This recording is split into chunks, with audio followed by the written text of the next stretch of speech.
ogeessi fayyaa kun daa'imman jaalatu qaba. Maatii jaalatu qaba. Mana isaa kan jaalatu qaba. Sa'aa 24 dhaabbata fayyaa keessatti hawaasa isaa tajaajilaa jira.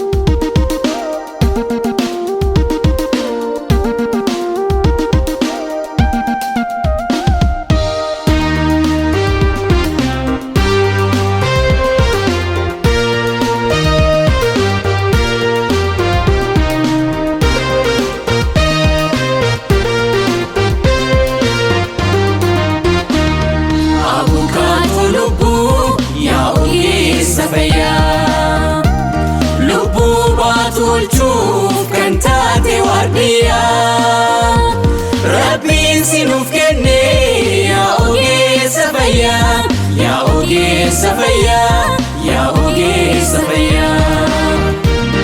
Abukaatoo lubbuu yaa ogeessa fayyaa, lubbuu baatu oolchuuf kan taate waardiyyaa. Rabbiin sinuuf kenne yaa ogeessa fayyaa, yaa ogeessa fayyaa, yaa ogeessa fayyaa.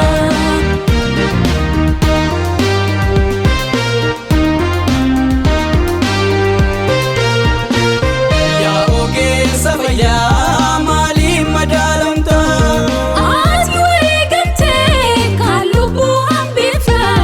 Rakkoo faadaa galtee dhugaaf tajaajilta. Lubbuu kee qusattu dhibee dura dhaabbatta. Obsitee dandeessee haala ilma namaa.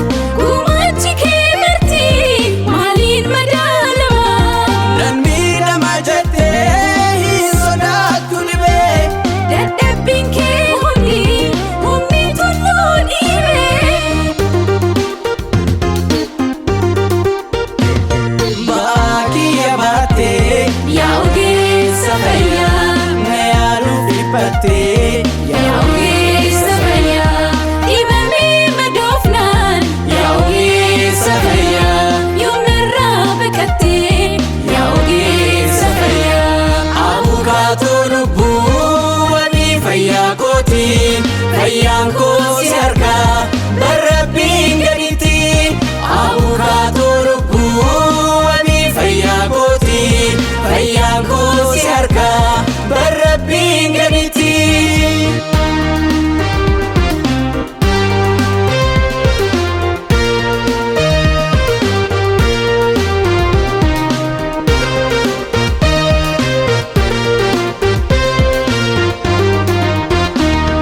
Abukaatoo lubbuu yaa ogeessa fayyaa, lubbuu baatu oolchuuf kan taate waardiyyaa.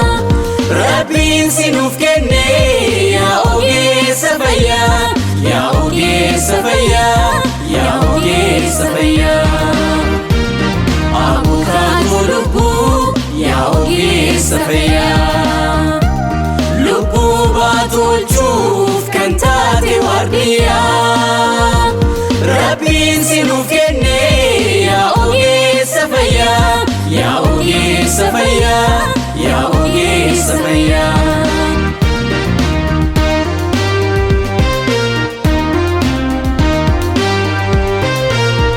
Dubbadhee hin fixuun gaarummaa kee maraa.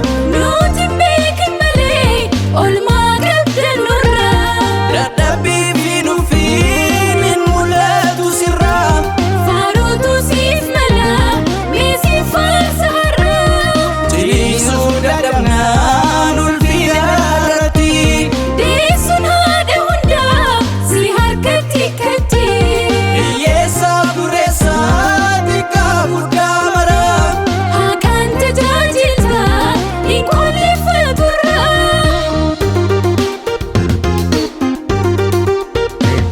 Waraana gidduu lixxee yaa ogeessa fayyaa, kan kuufe ol qabdaa yaa ogeessa fayyaa. Lubbuu keef hin dhiphattu Yaa ogeessa fayyaa, har'a ragaa qabda. yaa ogeessa fayyaa. Abukaatoo lubbuu wani fayyaa kooti. Fayyaa